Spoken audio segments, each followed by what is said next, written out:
नमस्कार, स्वागत है साहित्यिक झरोका चैनल पर। आज हम करेंगे जायसी द्वारा रचित पद्मावत में नागमती संदेश खंड। इस खंड में चित्तौड़ की रानी नागमती विरह अग्नि में विदग्ध है या विरह अग्नि में संदेश देकर एक पक्षी को भेजती है सिंहल द्वीप पर। सिंहल द्वीप पहुंचकर वो पक्षी जिस पेड़ के ऊपर बैठता है, सौभाग्य से जो राजा रतन सेन है वो उसी पेड़ के नीचे विश्राम कर रहे हैं। शिकार खेलते खेलते थक चुके हैं, विश्राम कर रहे हैं। जो पक्षी संदेश लेकर जाता है वो अन्य पक्षियों को नागमती के बारे में बताता है और ये बात राजा रतन सेन भी सुन लेते हैं। वो पक्षी से सारी बातें स्पष्ट करने के लिए कहते हैं। तो पक्षी राजा रतन सेन को ये बताता है कि तुमने गलत मार्ग चुन लिया है, तुम योगी बनकर निकले थे और तुमने गलत मार्ग ले लिया है। और कौन सा मार्ग अपना लिया है? वाम मार्गी योगी तुम बन गए हो। और ये मार्ग कौन सा है? ये मार्ग तुम्हारे लिए उचित नहीं है, वो समझाता है और बताता है कि तुम्हारी माता की भी दशा अच्छी नहीं है, चित्तौड़ की दशा भी अच्छी नहीं है। सारा वर्णन वो राजा रतन सेन के सामने करता है। तो आइए देखते हैं कि पक्षी राजा से क्या कहता है। हो ध्रुव अचल सो दाहिन लावा, फिरू सुमेरु चितौरगढ़ आवा। पक्षी कहता है कि मैं अचल, अचल यानी अटल, ध्रुव जो ध्रुव क्षेत्र है, जो अटल ध्रुव क्षेत्र है, उसी ओर से दाहिन लावा, दाहिन लावा दाहिने ओर से प्रदक्षिणा करके, दाहिने ओर से घूमकर आया हूँ।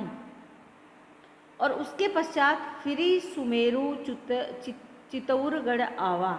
और उसके बाद वो कहाँ पर पहुँचा? सुमेरु पर्वत के समान जो चित्तौड़गढ़ है, चित्तौड़गढ़ जो राजा रतन सेन की राजधानी है या राजा रतन सेन का जो महल है, उस पर पहुँचा। देखूं तोरे मंदिल घमोई, और मैंने वहाँ पर देखा, क्या देखा? तोरे तुम्हारे, मंदिल महल में, घमोई, घमोई से तात्पर्य क्या? कांटेदार झाड़ियाँ, पेड़ पौधे या जो अनावश्यक पेड़ पौधे हैं वो वहाँ पर झाड़ झंखाड़ उगे हुए मैंने देखा। माता तोरी आंधरी भई रोई, और तुम्हारी जो माता है, तोरी यानी तुम्हारी, कौन? माता। आंधरी अंधी भय हो गई है। कैसे हो गई है? रो रो कर, कि तुम्हारी माता तुम्हारे वियोग में रो रो कर अंधी हो गई है। जस सरवन बिनु अंधी अंधा, बिल्कुल वैसे ही अंधी हो गई है जैसे श्रवण के बिना उसके बूढ़ी माँ और उसके बूढ़े पिता अंधा। अंधी यानी स्त्री, अंधा यानी पुरुष। पुरुष स्त्री कौन है? श्रवण के जो माता पिता है। अर्थात कहने का भाव क्या है कि जो महल कभी बहुत सुंदर हुआ करता था, साज सज्जा से परिपूर्ण होता था, वो अब बिल्कुल वीरान हो गया है। वहाँ पर झाड़ झंखाड़ निकल आए हैं। तुम्हारी माता तुम्हारे वियोग में दयनीय अवस्था में चली गई है, रो रो कर अंधी हो गई है। बिल्कुल वैसी अवस्था हो गई है जैसे श्रवण के को जब दशरथ ने मार दिया था, उसके बाद उनके माता पिता की दशा हो गई थी। तस रही मुई तो ही चित बंधा, तो वो कहती हैं कि अब वैसे ही, तस यानी वैसे ही, ररी मुई रो रो कर मरना, ररी यानी रो रो कर, मुई मरना, तो ही चित बंधा, कि मेरा मन तो तुम अपने साथ बांध कर ले गए हो या बांध कर चले गए हो। अर्थात मैं तुम्हें बार बार याद कर रही हूँ। किसको? जो उसकी माता है वो अपने बेटे रतन सेन को याद कर रही है, और अब मैं रो रो कर अपने प्राणों को भी त्याग दूंगी। कैसी मरो अब कांवरी रही, क्या कहती हैं यहाँ पर कि कैसी, अर्थात कह रही थी, क्या कह रही थी? कि मरो, वो मुझसे कह रही थी, जो उसकी माता है राजा रतन सेन की, वो कह रही थी कि अब मैं मर रही हूँ, अब कांवरी रही, अब मैं किसके लिए जीवित रहूँ, या मैं अब जीवित नहीं रह सकती। क्यों नहीं रह सकती? क्योंकि श्रवण ना ही पानी को देई, क्योंकि अब मेरे पास श्रवण के समान मेरा बेटा नहीं है, तो अब मुझे पानी कौन देगा? अर्थात मैं मर रही हूँ और मुझे कोई पानी पिलाने वाला भी नहीं है। गई प्यास लागी ते ही साथा, साथा यानी साथ, मेरी जो प्यास है वो गई, चली गई है। किसके? ते ही, तुम्हारे, साथा यानी साथ। और तुम्हारा यहाँ कौन है? राजा रतन सेन। वो कहते हैं कि मेरी प्यास तो तुम्हारे साथ, अर्थात राजा रतन सेन के साथ ही चली गई है। पानी देही दशरथ के हाथा, कि क्या अब पानी देंगे दशरथ? दशरथ अर्थात यहाँ पर क्या है?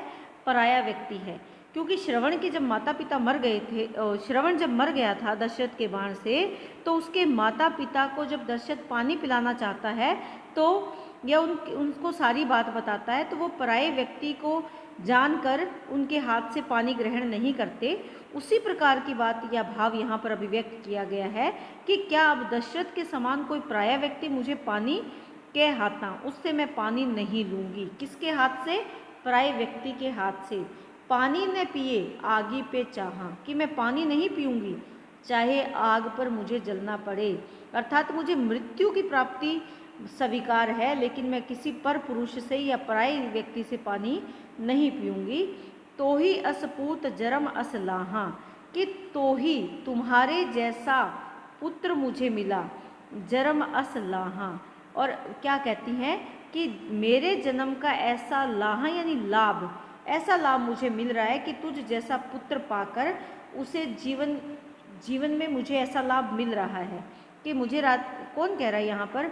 माता अपने भावों को अभिव्यक्त कर रही है। माता ये कह रही है कि मुझे तुम जैसा पुत्र मिला, ऐसा ही जीवन का मुझे क्या लाभ है, या जीवन में मुझे ऐसा लाभ मिल रहा है। क्यों मिल रहा है? क्योंकि मेरा पुत्र तुम्हारे जैसा है, या तुम मेरे पुत्र हो, इसीलिए मेरा जीवन ऐसा हो गया है। भागीरथी हुई करूँ फेरा, जाई संवारू मरण के बेरा। वो कहते हैं कि भागीरथी होकर तुम फेरा करो। फेरा करो का मतलब जल्दी से जल्दी तुम चित्तौड़ पहुँचो, तुम भागीरथ बनकर चित्तौड़ पहुँचो और संवारू मरण के बेरा, और बिल्कुल वैसे ही मरण की बेला में, मरने के वक्त में तुम अपनी माता के जीवन को संवार लो। भागीरथी कौन है? गंगा। गंगा भागीरथ उतार कर लेकर आए थे, किस लिए? अपने पूर्वजों की मुक्ति के लिए। तो वो भागीरथी यानी तुम गंगा के समान बनो, जो सबकी मुक्ति का मार्ग प्रशस्त करती हैं। अपने अंतिम समय में तुम अपनी माता के अंतिम समय में उनके पास पहुँचो। क्या बनकर? जीवनदायिनी गंगा बनकर, या मुक्तिदायिनी गंगा बनकर। तू सबूत मणि ताकरी, अस परदेश न लेही, अब ताई मुई होई, मुहेऊ जाई गति देही। यहाँ पक्षी ने रतन सेन को समझाते हुए क्या कहा कि हे राजा, तू सबूत मणि ताकरी। क्या कह रहे हैं कि हे राजा, तू अपनी माता के लिए संसार के सपूतों की मणि है। मणि यानी सबसे बहुमूल्य, सबसे सर्वोपरि है। अब परदेश न लेही, इसीलिए अब परदेश में मत रहो। न लेही, न रहो। कहाँ पर नहीं रहो? परदेश में। कि तू तो सपूतों का सपूत है, सर्वश्रेष्ठ पूतों में या पुत्रों में तुम्हारी गणना हो, तुम तो सबसे बड़ी सपूतों की मणि है, इसीलिए परदेश में अब मत रहो। अब ताई मुई हुई, संभव है कि अब तक वह मुई मर चुकी हो, इसीलिए तू वहाँ जाकर उसे क्या कर? गति दे ही। मुहेऊ जाई, कि तुम जल्दी से जल्दी जाओ और क्या करो? गति दे हो, उसे सदगति प्रदान करो। क्योंकि हो सकता है जब तक मैं आया था वो बहुत ही ज़्यादा विरावस्था में थी, या व्याकुल थी, विदग्ध थी, लेकिन अब तक हो सकता है उसकी मृत्यु हो चुकी हो। तो अब भी तुम्हें देर नहीं करनी चाहिए। उसकी आत्मा को या उसको इस संसार से गति प्रदान करने के लिए तुम जल्द से जल्द वापस चले जाओ। यहाँ पर अगर विशेष की बात करें तो पक्षी के माध्यम से रतन सेन की अनुपस्थिति में उसके महल की और उसकी माता की क्या दुर्दशा है वो यहाँ अभिव्यक्त किया गया है। इसके साथ साथ जैसे यहाँ पंक्ति आई है, जस सर्वन बिनु अंधी अंधा, तस रई मुई तो ही चित बंधा। तो यहाँ पर कौन सा अलंकार है? यहाँ पर उत्प्रेक्षा अलंकार है। क्यों? क्या करें कि जैसे बताया है कि जैसे श्रवण के बिना उसके माता पिता, उसी प्रकार तुम्हारी माता भी। तो कौन सा अलंकार यहाँ पर आ रहा है? उत्प्रेक्षा अलंकार है।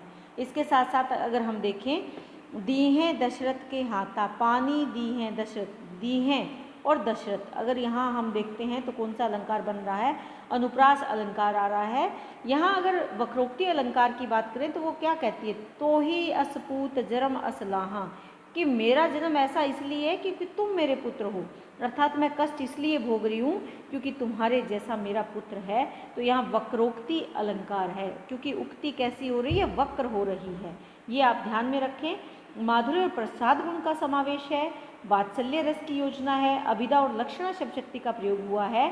यहाँ पर अगर हम देखें तो प्रथम 7 पंक्तियों में चौपाई छंद है और अंतिम 2 पंक्तियों में कौन सा छंद है? दोहा छंद है। नागमती की वीरावस्था का वर्णन करते हुए कवि क्या कहता है? इससे पहले का जो पद था उसमें माता की दुखद अवस्था का चित्रण था, माता की वीरावस्था का चित्रण था। अब नागमती के दुखद या वीरावस्था का चित्रण करते हुए पक्षी राजा रतन सेन से कहता है कि नागमती दुख विरह अपारा, कि विरह की अवस्था में नागमती को कितना ज़्यादा दुख है, अपार दुख है, इतना ज़्यादा दुख है कि जिसकी कोई सीमा नहीं है। धरती सरग जरे ते ही झारा, और उसकी अग्नि के कारण क्या हो रहा है? धरती और स्वर्ग दोनों ही जल रहे हैं। जरे ते ही झारा, कि उससे जो विरह अग्नि उत्पन्न हो रही है, जो जल निकल रही है, जो लपटें निकल रही हैं, उस विरह की लपट से क्या हो रहा है? धरती भी जल रही है और स्वर्ग भी जल रहा है। नगर कोट गर बाहिर सुना, कि तुम्हारे बिना उसके लिए नगर, कोट और घर या बाहर, नगर, नगर का द्वार, दुर्ग, घर, बाहर, सभी जगह क्या है? सुना है। कोट होता है दुर्ग, नगर, दुर्ग, घर, बाहर, अर्थात प्रत्येक जगह सुना है, वीरान है। नोजी होई घर पुरुख बिहुना, क्या कहते हैं? वो प्रार्थना करते हैं। घर पुरुख, पुरुख यानी पुरुष, बिहुना यानी बिना, वो प्रार्थना करते हैं कि हे ईश्वर, कभी भी किसी स्त्री का घर कैसा ना हो?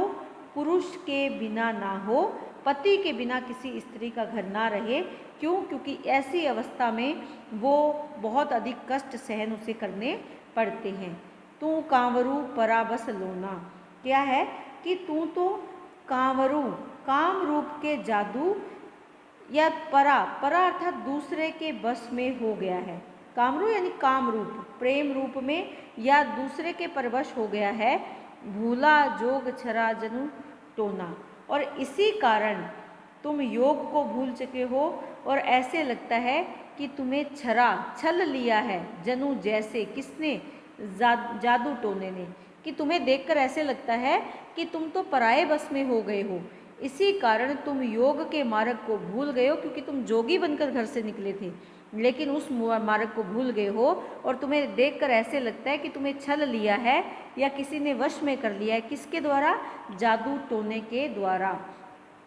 ओही तो ही कारण मरी भय वारा, कि वहाँ पर तो ही कारण, तुम्हारे कारण, तुम्हारी जो पत्नी है मरी भय, मर रही है, वो भय यानी वो, कि वो वहाँ पर मर रही है। रही नाग हुई पवन आधारा, और नाग के समान केवल पवन के आधार पर, वायु के आधार पर ही जीवित है। कहने से भाव क्या है?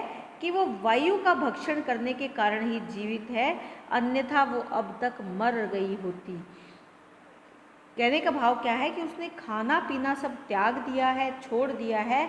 जिस प्रकार एक नाग अर्थात नागमती भी हो सकता है, पत्नी नागमती, तो वो कैसे पवन के सहारे ही जीवित है, केवल उसी को अपने जीवन का आधार मान रही है, और पवन या वायु के कारण ही वो जीवित है, क्योंकि उसने सब कुछ खाना पीना त्याग दिया है। कै चिलहन पिए पह ले खाहू, मासू ने कया जो रुचे काहू। चीलन क्या है? जो चील पक्षी होते हैं, जो मांस का भक्षण करने वाले पक्षी होते हैं, वो नागमती कह रही है, किससे? चील से कह रही है कि पिए पहले, कि मुझे अपने प्रिय के पास ले जाकर क्या करो? खा लो, क्योंकि वो इतनी ज़्यादा थक चुकी है, कमज़ोर हो चुकी है। मासू ने कया जो रुचे काहू, केवल मेरा वो क्या कहती है कि पास ले जाकर मेरा मांस खाओ। अर्थात कहने का भाव क्या है?